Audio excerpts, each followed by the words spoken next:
क्या बैनर क्या कह रहे हैं? बैनर उससे क्या होगा? केवल एक वो न्याय मांगने के लिए एक खंड शिक्षा। अरे बात करो ना यार, बैनर से क्या हो रहा है?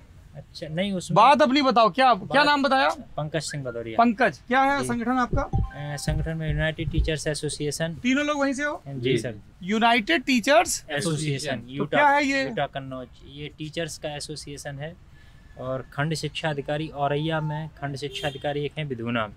तो वो डीबीटी के नाम पे 400 रुपये बच्चों से ले रहे थे। बच्चों के जो आधार कार्ड बन रहे हैं उन पे 400 रुपये ले रहे थे। कौन ले रहे थे? नाम बताइए। खंड शिक्षा अधिकारी श्री अवनीश कुमार यादव। अवनीश यादव हाँ। खंड शिक्षा अधिकारी कहाँ पे हैं? ये बिधुना ब्लॉक में है। बिधुना में? औरैया डिस्ट्रिक्ट पड़ता है। हाँ। तो उसमें यूटा के जो कुछ शिक्षकगण हैं, पदाधिकारी लोग वहाँ हैं, के? हाँ, उन्होंने विरोध किया। विरोध करने पे उन पर झूठा लूट का मुकदमा लगा दिया गया और उनको क्या नाम मारपीट का मुकदमा दर्ज कराया गया। ये झूठा है कि सच्चा? ये तो कोर्ट तय करेगा ना, मैं तो नहीं कर सकता। नहीं, झूठा मुकदमा लगाया उस पे पूरे प्रदेश व्यापी आंदोलन भी चल रहा है। कई कहाँ जिलों चल रहा है? सब में चल रहा है। कई जिलों में क्या नाम इसका लगातार जुलूस निकले हैं, लगातार वो चल रहा है। तो झूठा मुकदमा लगा दिया इसलिए? हाँ, फर्जी मुकदमे वापस हूँ। यही बात करने के लिए आप लोग आए थे? जी सर। मैं चाहता था कि आपके चैनल के माध्यम से मेरी बात वहाँ तक पहुँचे। कहाँ तक? जहाँ तक आपका चैनल जा रहा है। हमारा चैनल तो जहाँ है मुख्यमंत्री तक। ये मुख्यमंत्री से आपकी क्या मांग है, बोलिए। ये मांग है कि क्या नाम जो शिक्षकों पे फर्जी मुकदमा लगाया गया उसकी सही तरीके से जांच करा ली जाए। बिधुना इटावा में लगता है? औरैया बिधुना औरैया में जी। तो उसकी सही तरीके इटावा में है। जी हाँ, बिधुना औरैया में। हाँ, ये इटावा से कट के जिला पहले कन्नौज में भी लोकसभा कन्नौज है। हाँ, लोकसभा कन्नौज। और एक कानपुर देहात की रसूलाबाद लगती है और 3 यहाँ की हैं, तेरवा, छिबरामऊ और कन्नौज सदर। हाँ, ठीक बात है। तो उसमें शिक्षकों का जो फर्जी मुकदमा लगा है वो वापस लिया जाए और उसकी जांच करा ली जाए कि इस पे हो रहा था ना उसकी ऑडियो। तो आप लोग शिक्षक हैं? जी सर। कहाँ पढ़ाते हैं? हम लोग यहीं टिड़ियापुर में, आप प्राथमिक विद्यालय टिड़ियापुर में, कन्नौज में ही। अच्छा, आप लोगों की ये प्राइमरी टीचर्स की एसोसिएशन है? जी सर। कितनी एसोसिएशन चल रही है आजकल प्राइमरी टीचर्स की? 4 एसोसिएशन चल रहे हैं। 4? उसमें से एक आपकी है? जी। हाँ, जैसे वो हम लोग सुनते थे जब विधान परिषद के शिक्षक स्नातक वाले चुनाव, शर्मा गुट, पांडे गुट, वो माध्यमिक का होता है। वो माध्यमिक का था। उसमें ऐसी प्राइमरी के भी गुट चलते हैं? उसमें प्राइमरी गुट नहीं चलते। 4 आपने बता दिया ना, बेसिक के 4 एसोसिएशन। तो आप जिला कन्नौज के पदाधिकारी हो? जी सर। आप जिला अध्यक्ष हो? जी। और आप? मैं ब्लॉक अध्यक्ष हूँ गोगरापुर का। आप ब्लॉक अध्यक्ष और आप? जिला महामंत्री कन्नौज। तो आप लोगों को मैं शिक्षक नेता कह सकता हूँ? जी। अच्छा, ये बताओ, ये सब लोग जो मिलते हैं गाँव में कहते हैं कि अभी हम एक गाँव में थे पाइंदाबाद में, पैंदाबाद, हाँ, वहाँ लड़के मिले छोटे छोटे, पुष्पेंद्र, सौरभ, शिवम, बोले मास्टर पढ़ाते ही नहीं है। ये तो क्या नाम, सब जगह यही सुनता हूँ, प्राइमरी मास्टर पढ़ाते नहीं है। सबसे अच्छी तनख्वाह मास्टरों की, जिनका भर्ती नहीं हो रही वो हम हर जिले में जाते हैं, कहते साहब हम बीएड बीटीसी हैं, भर्ती नहीं निकल रही, 69,000 की है ना। ये सिस्टम की दिक्कत है। आगे आइए। क्या नाम? अरे आगे तो आइए। अगर टीचरों नाम क्या है? मेरा नाम है एडवोकेट सतवंत सिंह राणा जी। क्या दिक्कत है? ये दिक्कत ये सिस्टम की कमी है, जो एजुकेशन को प्राइवेटाइजेशन किया जा रहा है। और मिड डे मील के लिए जो कांग्रेस नहीं, प्राइवेटाइजेशन का सरकारी शिक्षकों के ना पढ़ाने से क्या? नहीं, मैं वहीं पे जा रहा हूँ। उसी का तो स्रोत है ना, जो प्राइवेटाइजेशन एजुकेशन को हो रहा है। मैं अधिवक्ता हूँ, क्योंकि जब हमारे देश में एक एजुकेशन होनी चाहिए, समान एजुकेशन होनी चाहिए। अच्छा, तो आप कह रहे हो क्योंकि प्राइवेटाइजेशन है इसलिए सरकारी? हाँ, इसलिए मतलब बच्चों का मुंह भंग है। अब जहाँ पे बच्चों को शिक्षा दी जाती है वहाँ पे खाने की व्यवस्था नहीं होनी चाहिए। दुनिया की कहीं भी एजुकेशन में ये प्राणी नहीं होनी चाहिए। मिड डे मील के लिए सरकार के पास में 7,000 करोड़ रुपया है। आराम से बात कर रहे हैं ना। तो मिड डे मील क्यों लाया गया था पता है आपको? मिड डे मील बच्चे स्कूल से ड्रॉप हो रहे थे, उनको लाने के लिए, आकर्षित करने के लिए कि यहीं पे खाना मिलेगा। क्या दिक्कत है मिड डे मील में? बच्चा को और जो आप बोल रहे हैं दुनिया के सारे स्कूलों में, दुनिया के बहुत सारे जो डे स्कॉलर स्कूल हैं उसमें 1 टाइम या 2 टाइम का मील दिया जाता है स्कूलों में। वो मेरा ऐसा ओपिनियन है कि वो व्यवस्था घर में की जाए। माँ बाप बच्चे को मतलब खिला के घर में भेजे ना। वो राणा साहब, आपका गाँव कहाँ है? अरे मैं यहीं रहता हूँ, शहर में रहते हैं। कोई गाँव है आपका? हाँ, गाँव। कौन सा गाँव? तिरवा के पास। तिरवा के पास। नाम बताइए गाँव का? अहिर नाम है गाँव का। तो गाँव में जो खेतिहर मजदूर हैं जो सुबह निकलते हैं, जैसे 8-9 बजे निकलते होंगे, 8 साढ़े 8 निकलते हैं, शाम तक आते हैं। तो उनके बच्चे हैं, अगर उन बच्चों को दोपहर का भोजन मिल रहा है स्कूल में, तो मुझे आपकी आलोचना में समझ नहीं आ रहा है। आप लोग बताइए भाई, क्या सरकारी सर, स्कूलों में इसमें- सब लोग शिक्षकों की शिकायत क्यों करते हैं कि पढ़ाते नहीं? नहीं, वो सर शिक्षकों की शिकायत इसलिए करते हैं, उसका कारण ये है कि शिक्षकों के ऊपर जो अतिरिक्त पढ़ाने के अतिरिक्त जो बर्डन डाला गया है, जैसे अभी एक आया है डीबीटी मतलब direct benefit of the Rana साहब आपने बोला तो सबने सुना ना सर। तो जब दूसरे बोल रहे हैं तो आप भी सुनिए। सर जो डीबीटी जैसे इन्होंने डाला डायरेक्ट बेनिफिट ट्रांसफर, तो उसमें क्या है शिक्षकों का एक एक डाटा, जो बच्चों का एक एक डाटा है वो आप ये कह रहे हैं टीचर- काम बहुत ज्यादा है हाँ, इसलिए।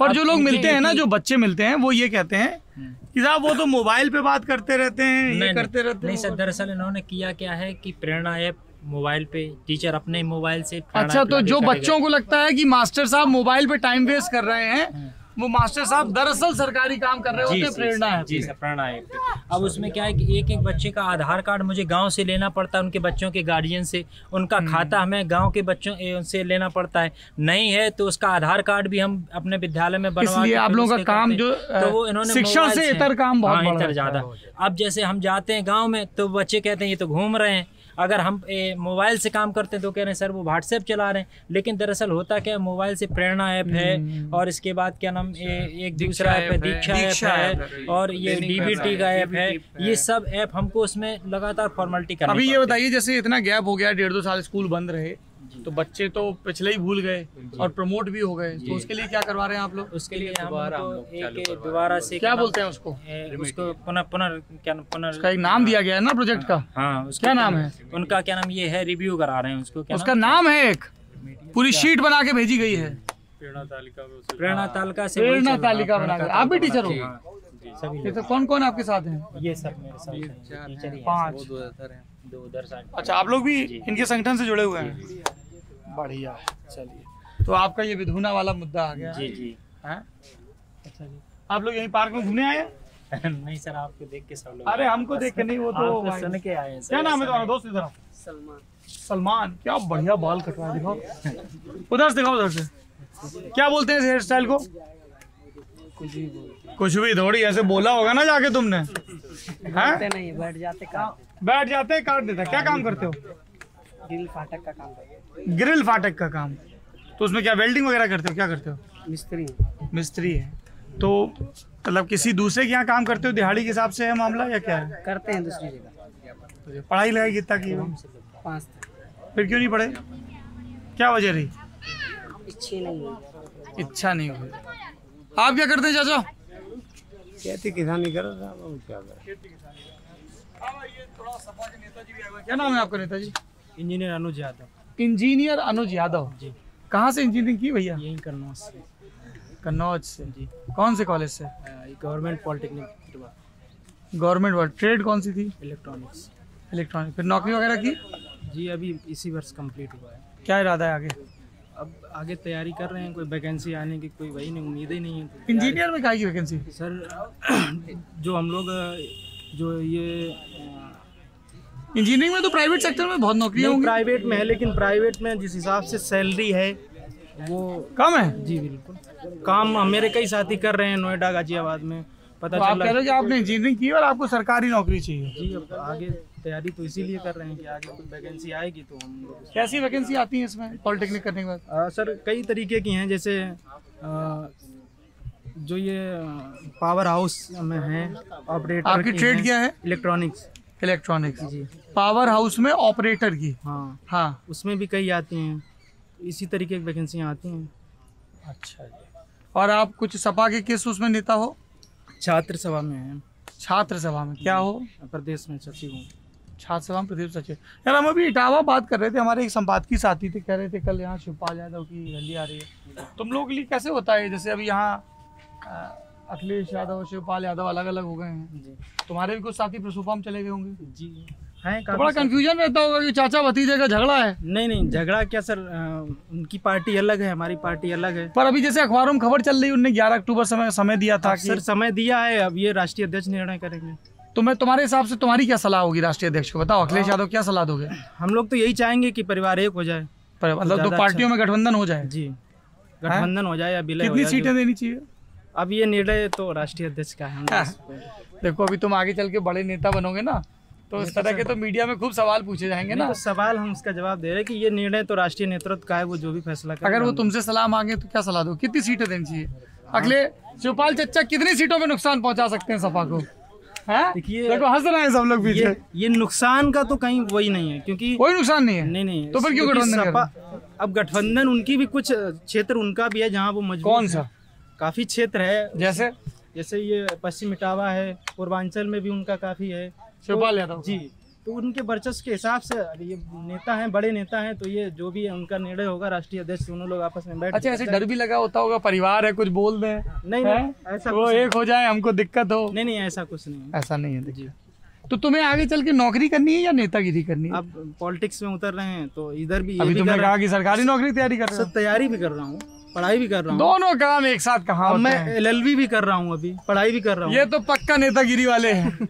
अगर कोई लॉ कर रहा है जी, तो बहुत संभावना है नेता, अगर कोई लॉ कर रहा है तो वो नेतागिरी में ही आगे जाएगा। ये कोई जरूरी तो नहीं है। नहीं, फिर लॉ किस लिए कर रहे हो सर? अब आगे अभी कोविड के टाइम पे तैयारी भी कर रहे हैं, अब इसके अलावा कोई ऑप्शन भी नहीं तो LLB कर रहे हैं। कहाँ से कर रहे हो? यहीं से सर, कन्नौज से। कन्नौज में लॉ कॉलेज भी है? जी, कई कॉलेज हैं प्राइवेट से लॉ कर जी अटैच। तो अच्छा ये बताओ, जैसे तुम्हारे जैसा युवा नेता है, संगठन पदाधिकारी है, तो अब आगे की राह क्या है? आगे क्या चुनाव लड़ोगे, क्या करोगे? जी, आगे उम्मीद तो फिर यही है, जब हम लोग इसी में हैं, राजनीति कर रहे हैं, तो आगे कहीं ना कहीं लोगों के बीच में जाते हैं। नहीं, कई लोग संगठन की राजनीति भी करते हैं ना जी, चुनाव नहीं लड़ते हैं। नहीं, अब आगे हम लोग संगठन की भी संगठन में तो है ही हैं, आगे क्षेत्र में भी उतर रहे हैं, अपना बना रहे हैं, जगह बना रहे हैं कहीं ना कहीं। कितनी उम्र है तुम्हारी? जी, मेरी अभी 21 साल है। 21 साल उम्र। तो अभी वो कब आने वाली अखिलेश यादव की वो जो रैली शुरू हुई आज से कानपुर से स्टार्ट हुई रथ यात्रा। हाँ, विकास यात्रा। तो मिले हो उनसे? जी, कई बार। कहाँ? लखनऊ में? लखनऊ भी मिला हूँ, कन्नौज भी मिला हूँ। तो जैसे तुम पदाधिकारी हो और तुम्हारा मन करे या कुछ काम हो तुम्हारा कन्नौज में, तुम अखिलेश यादव से मिलना चाहो तो कैसे मिलते हो, क्या तरीका होता है? जी, बात कर लेते हैं, समय मिल जाता है। तो वहाँ पर डायरेक्ट नंबर है उनका? जी, बात हो जाती है। किसके थ्रू होती है? हो जाती है, अखिलेश जी से खुद हो जाती है। तो कैमरे पे नहीं बता रहे हो? सर, कैमरे भी बता रहा हूँ, अखिलेश जी से मैसेज डाल देते हैं, तो वो आना का जैसे मिलने का जब भी समय होता है। क्या अपने प्रदेश अध्यक्ष के थ्रू? नहीं, मैं डायरेक्ट डाल देता हूँ मैसेज। तो डायरेक्ट हॉटलाइन है? अरे सर, सभी कार्यकर्ताओं के पास नंबर है, ज्यादातर जो भी नेता हैं सभी के पास है। नेताओं के पास अखिलेश यादव का नंबर है जी। तो व्हाट्सएप पे मैसेज डाल देते हो? जी, और राष्ट्रीय अध्यक्ष जी खुद से अटैच रखते हैं सभी से। हाँ, और ये तो चूंकि उनके पिता का और फिर उनकी पत्नी का संसदीय क्षेत्र भी रहा है। क्या वजह रही डिम्पल यादव के 2019 में हारने, जबकि सपा बसपा का तो गठबंधन था? सर, कुछ बातें रहीं, जैसे भाजपा ने लोगों के बीच में फैलाया, धर्म को लेकर, जाति को लेकर आपस में बांट दिया। हम लोग विकास के मुद्दे पे चुनाव लड़ रहे थे, क्योंकि हम लोग जा रहे थे। ये तर्क तो फिर 2014 में भी लागू होना चाहिए था। 14 से 19 के बीच ऐसा क्या हो गया? सर, 14 में और सब तो बसपा अलग लड़ी थी। जी, बसपा के साथ गठबंधन था जो हम लोग उसको जमीन पे कहीं ना कहीं नहीं उतार पाए। क्या दिक्कत आई? सर, हम बता रहे कि हम लोग लड़ते रहे जो विकास के मुद्दे थे। हम कन्नौज में, मैं अपने कन्नौज की बात कर रहा हूँ। कन्नौज में सपा बसपा के गठबंधन में जमीन पे क्या दिक्कत आई, ये बताओ। सर, दिक्कत यही रही कि हम लोग जो बात कर रहे थे, जनता के बीच जा रहे थे, हम बता रहे थे कि कन्नौज में मेडिकल कॉलेज बनवाया, पैरा मेडिकल कॉलेज बनवाया, कैंसर इंस्टीट्यूट बनवाया, स्वास्थ्य चिकित्सा के क्षेत्र में चालू हालत में। लेकिन जब से सरकार गई है हम लोग की, मैं पूछ रहा हूँ चालू हालत में इस टाइम की स्थितियाँ ये हैं कि मेडिकल कॉलेज में डॉक्टर नहीं है, पैरा मेडिकल कॉलेज बंद पड़ा है, पूरी बिल्डिंग तैयार है लेकिन आपका ये कहना है कि अखिलेश यादव ने ये सब चीज़ें शुरू करवाई जी, और सरकार बदल गई तो ये सब वैसे का वैसे ही रुका हुआ है जहाँ पे रुका था उस टाइम। पर मेरा सवाल था कि सपा बसपा का गठबंधन जमीन पे कहाँ फेल हुआ, कैसे? सर, नेता हो तुम लोग, चर्चा होती होगी आपस में। देखो तुम्हारा साथी एकदम सर नीचा करके मुस्कुरा रहा है। नहीं, गुरु क्या नाम तुम्हारा? दीपक। जमीन पे बूथ लेवल पे क्यों नहीं काम कर पाया सपा बसपा गठबंधन? सर, काम किया था हम लोगों ने, लेकिन लोगों को भड़काने का काम 14 में सर हम लोग हिंदू मुस्लिम में, अरे सर लोगों के अंदर 14 में नहीं थी सर 14 में तुम्हारी सरकार थी प्रदेश में। लोगों को इस तरीके से भड़काया गया कि हिंदू मुस्लिम में जातियों के आधार पर बांट दिया गया। यादव को पाल से लड़ा दिया, पाल को कुशवाहा से लड़ा दिया। ये जो लोगों को दिखाया गया कि अरे एक्सप्रेसवे पे चढ़ोगे, कौन गरीब आदमी एक्सप्रेसवे पे जाएगा, वो सब अमीरों के काम है। इस वजह से हम लोग उस चीज को जमीन तो ये 19 में हुआ ऐसा जी। 17 में क्यों हारे? 17 की भी कुछ स्थितियां रही, अब वो पुरानी बात हो चुकी। हम लोग 22 की तैयारी पे लगे हैं और 22 में भविष्य में देखिए हैं पूर्ण बहुमत के साथ सपा की सरकार पूर्ण बहुमत साथ आएगी। ये देखो कुछ नौजवान आए हैं हमारे साथ बैडमिंटन भी खेला। आ जाओ आ जाओ आ जाओ बेटा, चले आओ। लेडीज जो हैं तो वो इस कार्यक्रम के लिए आई हैं क्या? आइए आइए आइए, नमस्ते। ये भी क्या सपा नेता है क्या? जी हाँ है, नहीं वो दुपट्टे से होने वाला था। नमस्कार बहन जी, क्या नाम है आपका? शशिमा सिंह। शशिमा सिंह। आपके साथ भी आपकी माता जी। तो आप ये आपकी नेता है पार्टी की? जानते हो आप लोग एक दूसरे को? किस संगठन में आप? संगठन नहीं कह सकते, हम पार्टी में हैं और पार्टी के कार्यकर्ता हैं। महिला कार्यकर्ता तो हैं नहीं, जैसे सपा में बहुत सारे संगठन है ना, युवजन सभा, लोहिया वाहिनी, मुलायम सिंह यूथ ब्रिगेड। कुछ कार्यकर्ता भी हैं, कुछ पदाधिकारी हैं। जरूरी आप पदाधिकारी हो, आप कार्यकर्ता हैं क्या? पढ़ाई हम सब लोग कार्यकर्ता ही हैं, कुछ पद पे हैं तो पदाधिकारी। अरे तो इतना बैकफुट पे क्या जा रहे हैं भाई? बैकफुट पे पदाधिकारी बनने के लिए मैं पदाधिकारी हूँ। तो आप क्या पढ़ाई की आपने? क्या काम करते हो? ग्रेजुएशन कंप्लीट किया है मैंने और टीचिंग अभी तक मैं करती रही थी। और क्या सरकारी या? No private. यहीं कन्नौज में? जी कन्नौज में। अच्छा। और कन्नौज के अलावा और भी कई डिस्ट्रिक्ट्स के अच्छे स्कूल डीपीएस टाइप में मैंने हमेशा टीचिंग किया है। क्या सब्जेक्ट? सब्जेक्ट मेरे पास साइंस रहा है, बायो से मास्टर से आपका? यस। अच्छा, तो बायोलॉजी से आप बायोलॉजी पढ़ा रही थी स्कूल में, फिर एकदम से ऐसे पॉलिटिक्स में कैसे दिलचस्पी पैदा हो गई? देखिए मेरी माताजी बहुत पुरानी कार्यकर्ता हैं। ये मेरी माताजी हैं, बहुत पुरानी कार्यकर्ता। नमस्ते बहन जी, क्या नाम है आपका? बबली जी। हाँ, तो जब समाज की स्थितियाँ बहुत ज़्यादा गंभीर दिखाई देने लगती हैं और लगता है कि हमें भी आगे बढ़ना चाहिए, सामाजिक तौर पर लोगों की मदद करनी चाहिए, महिलाओं की जो स्थितियाँ दिखाई दे रही थी, उस चीज़ को लेकर मेरे मन में विचार आया। कब आया ये विचार? कितना समय पहले? ये विचार बहुत पहले से मैं करना चाहती थी, पर एक अच्छे स्टेज पर, एक एजुकेशन को कंप्लीट करने के बाद। मैं आपको ये बता देता हूँ कि आपको लग रहा होगा कि ये सवाल क्यों पूछे जा रहे हैं। तो ये मेरे मन में ये उत्सुकता है कि जैसे मैं इनसे आपके आने के पहले भी ये सवाल पूछ रहा था कि किसी भी पार्टी का एक जो राजनीतिक कार्यकर्ता है वो कब उस स्विच की तैयारी करता है कि वो टीचिंग कर रहा है और फिर उसने वो स्विच लिया कि नहीं अब मुझे पॉलिटिक्स करनी है फुल टाइम। तो वो क्या? देखिए मैं हमेशा से समाज सेवा करना चाहती थी। स्टूडेंट लाइफ में भी मैंने बहुत लोगों की हेल्प की और लोगों की हेल्प करने के लिए कभी कभी क्या होता है कि हमारा बैकग्राउंड इतना ज़्यादा स्ट्रांग नहीं होता है और किसी एक मोबाइल रख लो, स्टेटस की जेब में अच्छा लगेगा, रख लो, शाबाश। और किसी बहुत ही अच्छे स्टेटस की ज़रूरत होती है और उसी स्टेटस को चूज करने के लिए मैंने पॉलिटिक्स चूज किया। पावर में आप आते हो या पॉलिटिक्स करते हो तो आपकी बात का वजन बढ़ जाता है। बिल्कुल, और हम खुलकर आगे जा सकते हैं क्योंकि ये समाज जो है और लोकतंत्र में सभी के अधिकार तो हैं, पर आप भी इस चीज़ को जानते होंगे कि जब तक हमारे पास कोई पावर नहीं होती कोई नहीं सुनता है।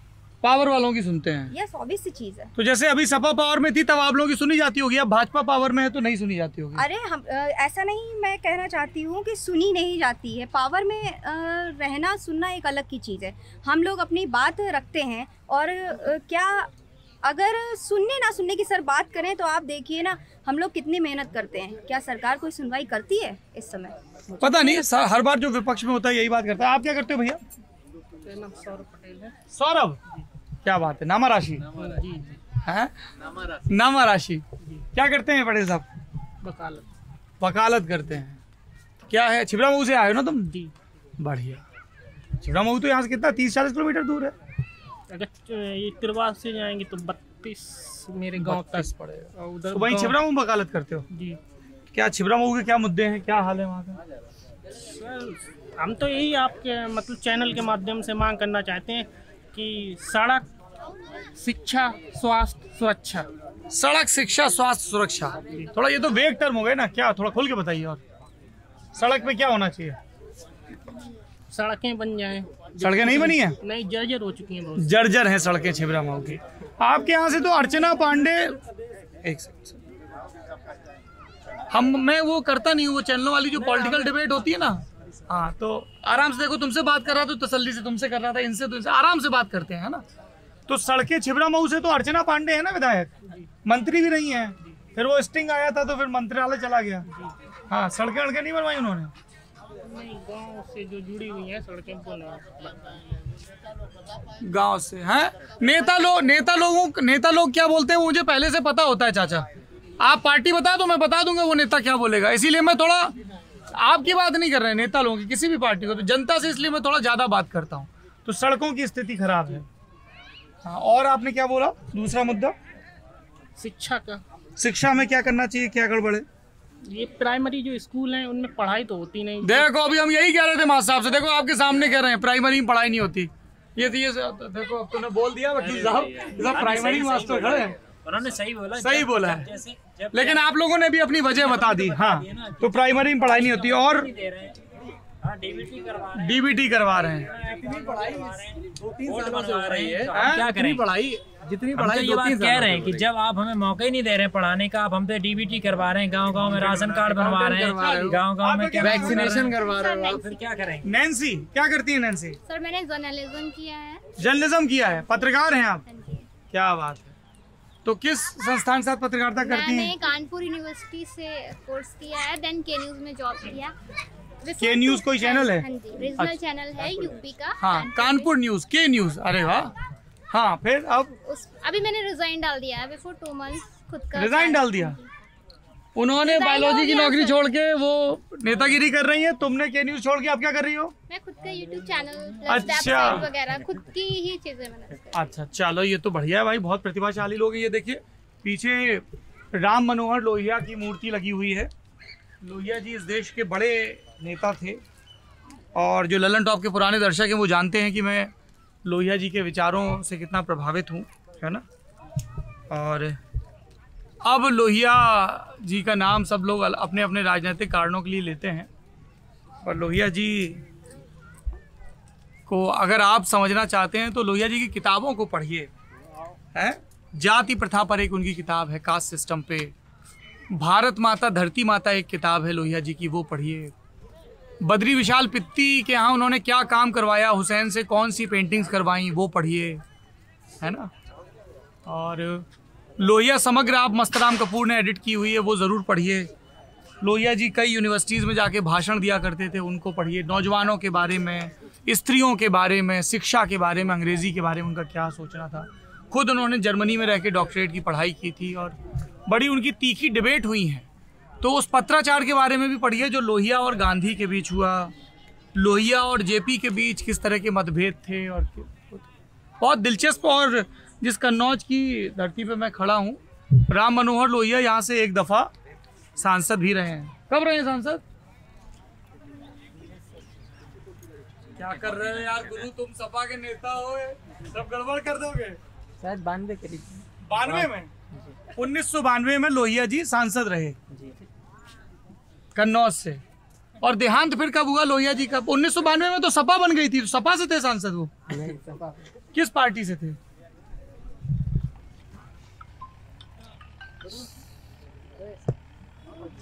कब? नहीं, उनका निधन हो गया था अभी तो। निधन हो गया था उनका?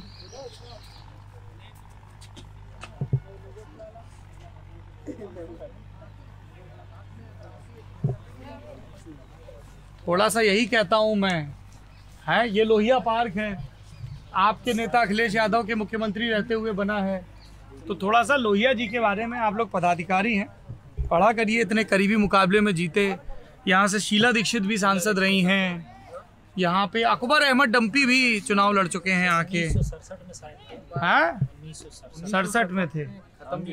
हाँ, और जहाँ देहांत हुआ उसी को लोहिया अस्पताल बना दिया। गूगल किया?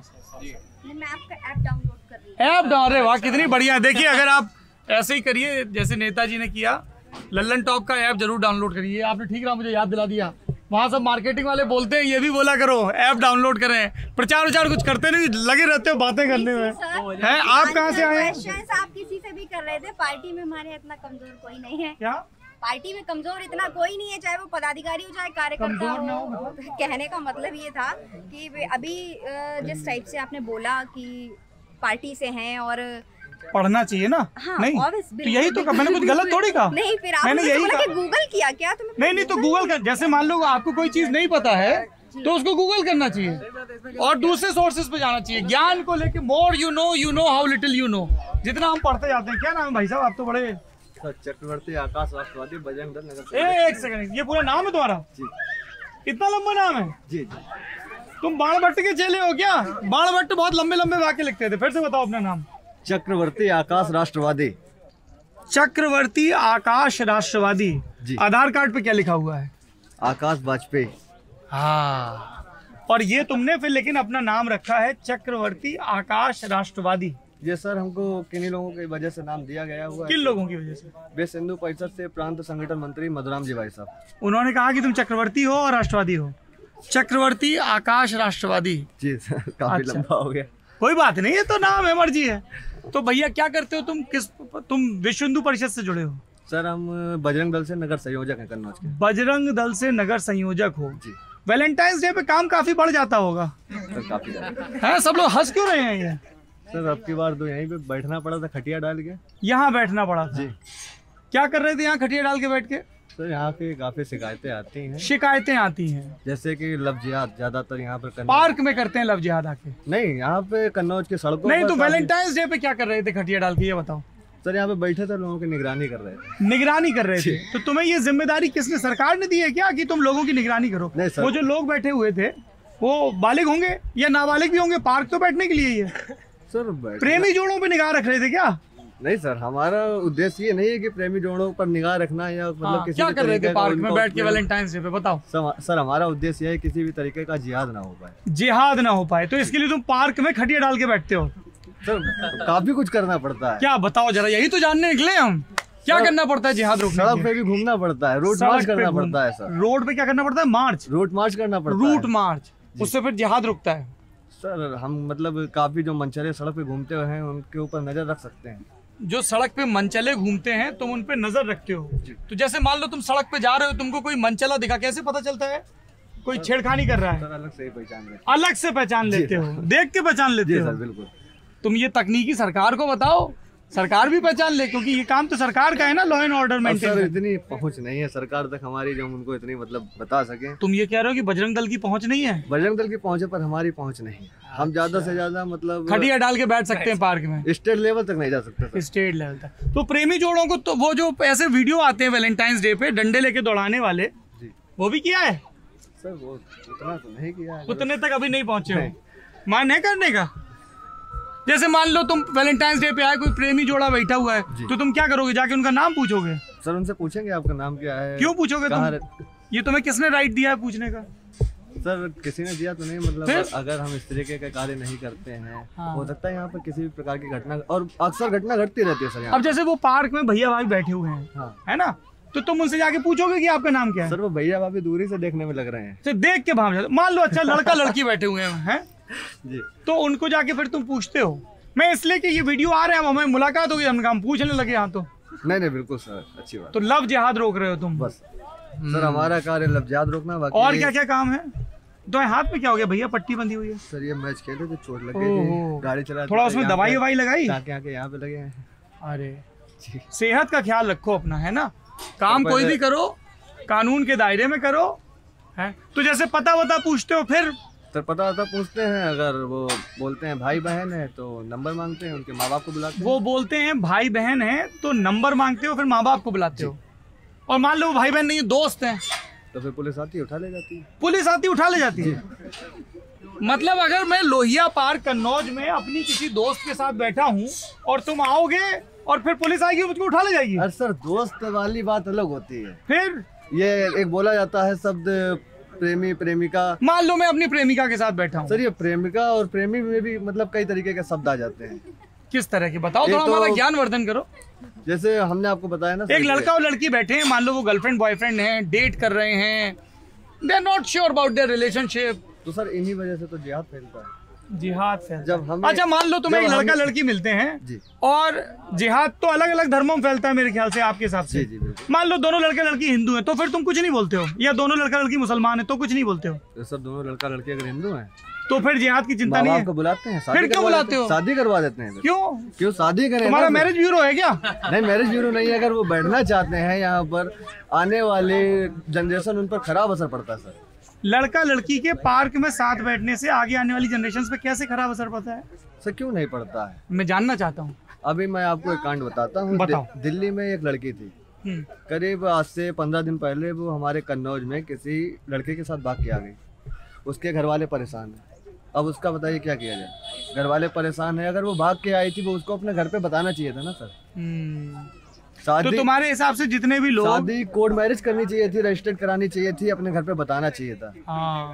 अगर उसमें बोलती हमारे लायक जो भी हेल्प होती है हम हेल्प करते हैं, लेकिन ये अगर कोई दिक्कत हो किसी को शादी में तो वो आपको संपर्क कर सकता है? जी सर, बिल्कुल है जी सर, कर सकता है।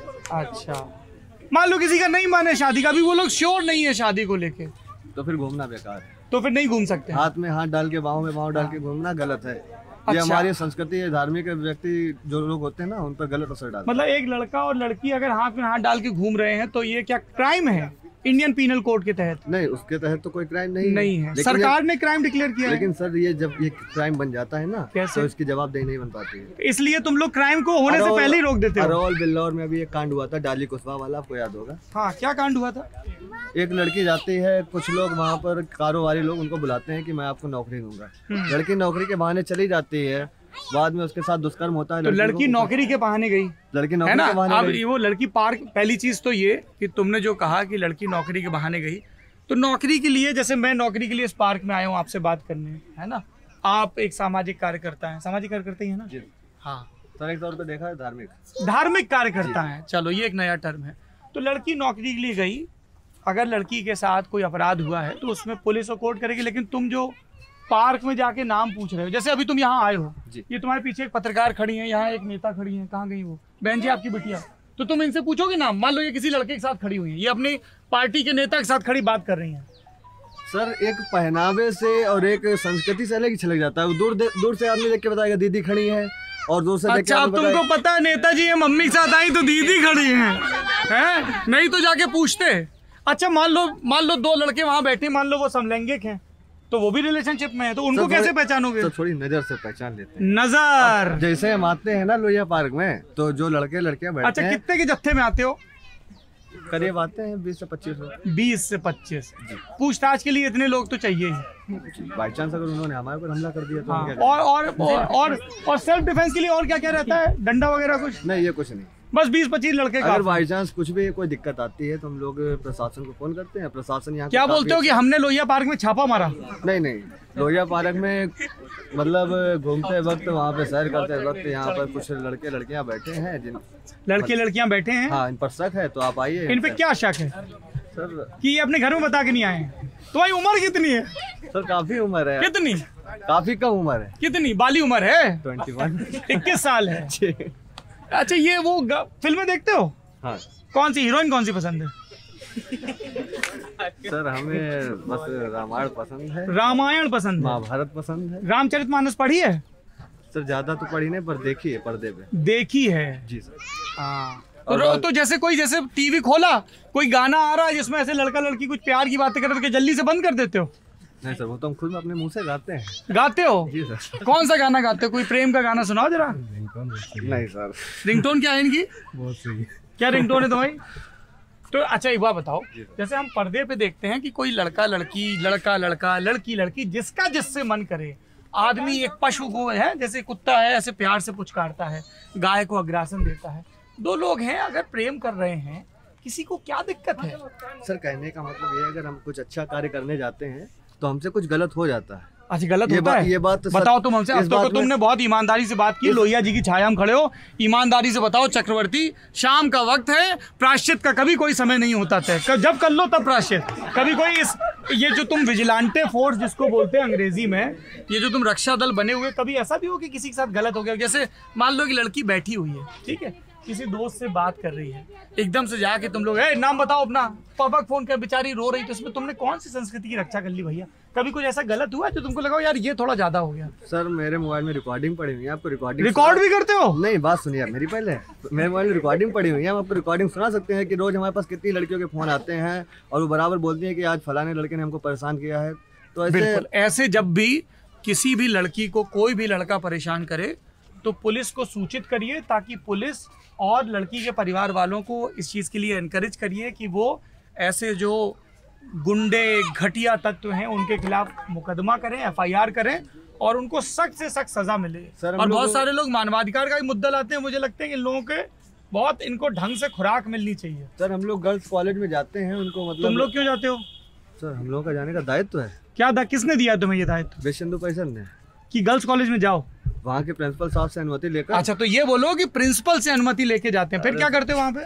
सर वहाँ पे लड़कियों को गाइडेंस देते हैं, अच्छी तरह से समझाते हैं उनको कि अगर किसी भी प्रकार से आप कोई बदतमीजी करता है तो एक सरकार द्वारा 1090 हाँ, अब देखो तुमने ये इतनी देर में पहली बात की है जिससे हम सहमत हैं कि अगर कोई लड़की ये देख रही है कि उसको कोई भी लड़का कोई भी व्यक्ति परेशान कर रहा है तो एक हेल्पलाइन नंबर है 1090 1090, उस पर कॉल करिए। एक कॉल सेंटर है, वो आपकी कॉल लेगा, डिटेल्स लेगा, संबंधित थाना या चौकी को निर्देश देगा। इनको नहीं देगा निर्देश, है ना? यही है ना? अभी तक तो थाने चौकी में निर्देश आ रहा है ना, और उसके बाद उन पे समुचित कार्रवाई होगी। जो भी लड़कियां इस वीडियो को देख रही हैं, वो जो भी लोग देख रहे हैं जिनके घरों में लड़कियां हैं, प्लीज एनकरेज देम कि कोई भी उनके साथ कोई भी बदतमीजी करे, उन लड़कियों को मत डराइए, उनको एनकरेज करिए कि अगर तुम सड़क पे जा रही हो, क्लास में, दफ्तर में कोई तुमसे बदतमीजी कर रहा है तो उसकी शिकायत करो ताकि कार्रवाई हो। आपसे बात करके मेरा बहुत ज्ञान बढ़ा, मैं बहुत शुक्रगुजार हूँ आपका। ये मेरे कुछ स्कूल के जूनियर मित्र आए हुए हैं, जरा इनसे भी बात कर लेते हैं। हाँ भाई, इधर आओ पहलवान। आओ, ये 3 मेधावी हैं, ये हम हमारे साथ कल बैडमिंटन भी खेल रहे थे। नाम बताओ बेटा अपना। उत्कर्ष त्रिपाठी, हमारे जूनियर है स्कूल के, सुपर जूनियर। सुपर जूनियर अब है। तुम क्या कर रहे हो? Merchant navy. मर्चेंट नेवी, सुना बहुत पैसा मिलता है मर्चेंट नेवी में। देखो हंस रहे हैं, सही बात है क्या? ऐसा ही कुछ है। तुम्हारे दोस्त हैं? हम उत्कर्ष के बैच के हैं और आपके जूनियर हैं, दीनदयाल विद्यालय से ही। दीनदयाल विद्यालय से हो? छिबरामऊ से मिलने आए आपसे। क्या काम करते हो? एम्बेडेड सिस्टम इंजीनियर है। क्या हो? Embedded system engineer. हिंदी में बताओ, इतना अंग्रेजी नहीं आती है। इतना एकदम भारी भरकम चीज बोलते हैं। इलेक्ट्रॉनिक्स। करते क्या हो? कोड करते हैं। ऐसे नहीं। चाचा इधर आओ, नमस्ते। घबराइए नहीं, इधर आइए। क्या नाम है चाचा आपका? अशोक जी। क्या करते हैं आप? खेती बाड़ी करते हैं। खेती करते हैं। ये हमारे चाचा हैं अशोक जी, खेती करते हैं।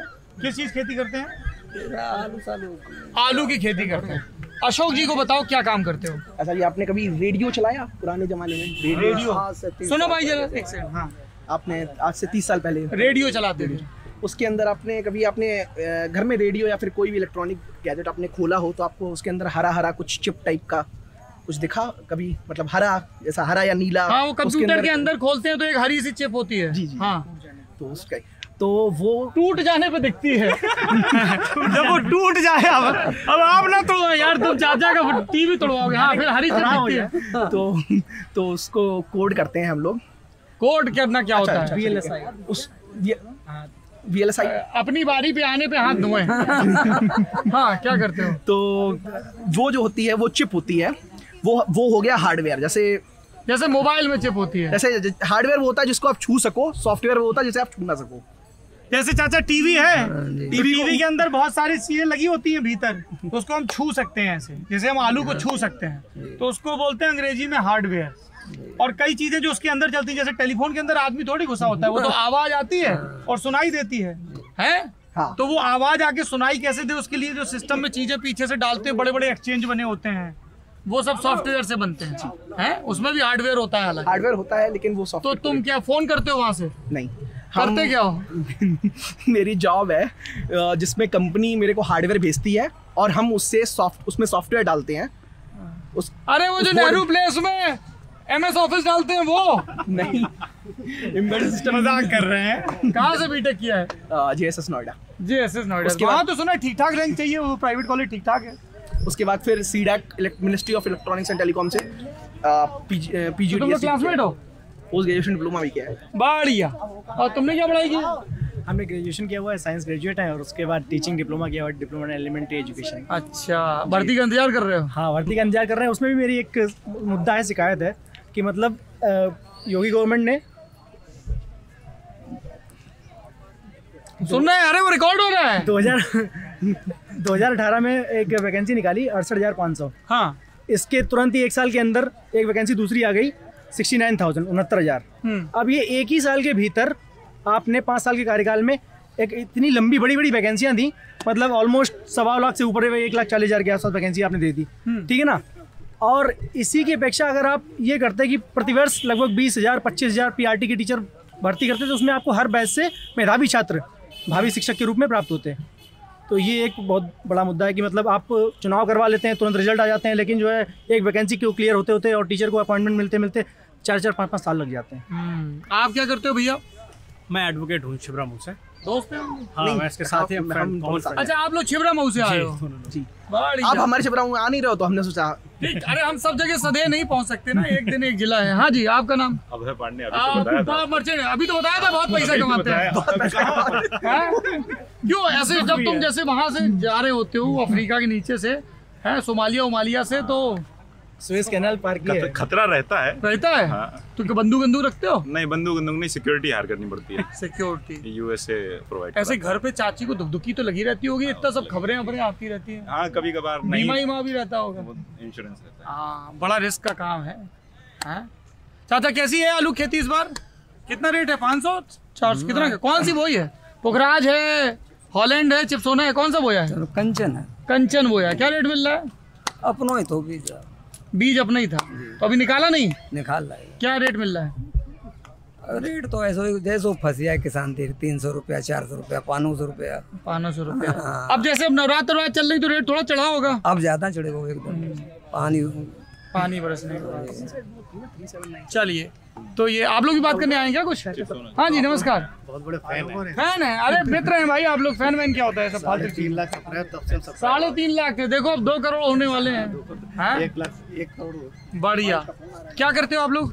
हम लोग पर्सनल जॉब। Personal job. आप लोग? कंप्यूटर ऑपरेटर जिला निर्वाचन कार्यालय में।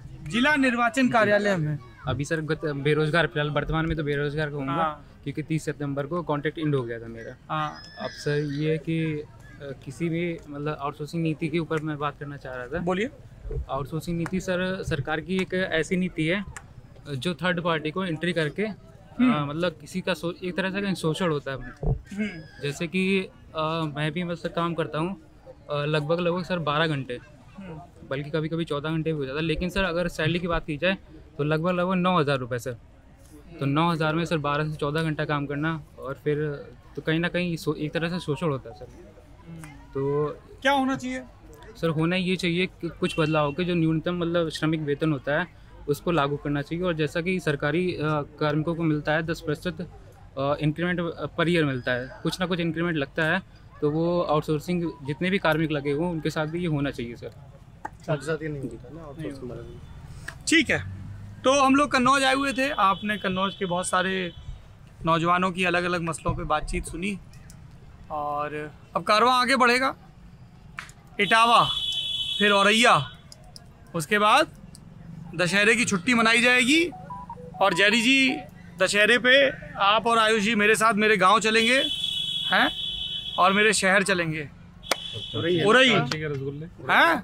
चाची के रसगुल्ले, गवद्दे का हलवा, जालौन की रबड़ी, लाल जी की चाट, लालमन की जलेबी, और बच्चा राम की सोन पापड़ी। क्या क्या खाओगे भैया? और उसके बाद कानपुर आएंगे दशहरा मना के। तो भैया 15 तारीख को जो भी सबको खुला न्योता है, देखो दशहरे की राम राम होती है हमारे यहाँ पान देके, तो जो भी दशहरे की राम राम करना चाहे उसका हमारे गांव में स्वागत है। दशहरे को बुलाएंगे ना यार, दशहरे की राम राम दशहरे के दिन होगी, है ना। तो हमारा गांव है, तो गांव हमारा है जिला जालौन में ही। ब्लॉक कदौरा लगता है, थाना आटा लगता है, थाना बताना पड़ता है, चौकी संकट मोचन लगती है शायद, है और गांव का नाम चमारी है। तो वहाँ पे स्वागत है आप लोगों का। आइए दशहरा मनाया जाए जरा, है राम राम की जाए दशहरे की। तो वहाँ पे हम शाम को उपलब्ध रहेंगे। तो बस फिलहाल के लिए इतनी सूचना है। आप लोग अपना ख्याल रखिए, और कन्नौज की इस अद्भुत नगरी को, जिसके हमको एक भाई साहब ने कहा कि नालियों में भी इत्र बहता है। अरे हम सच में ही कह रहे हैं यार, कोई हम भाई बता रहे, भाई बिल्कुल सच है, नालियों में भी इत्र बहता है। ऐसी अद्भुत नगरी कन्नौज में हमारा ये प्रवास था। इत्र और इतिहास की नगरी है, बहुत बढ़िया बात कही। इसीलिए हमने आज जो फूलों के किसान थे उनको भी जाके देखा और इत्र कैसे बनता है वो पूरा प्रोसेस समझा। और अब हमारा पड़ाव यहीं पे समाप्त होता है इस जिले का। नमस्ते भैया, नमस्ते। आप देखते रहिए लल्लन टॉक।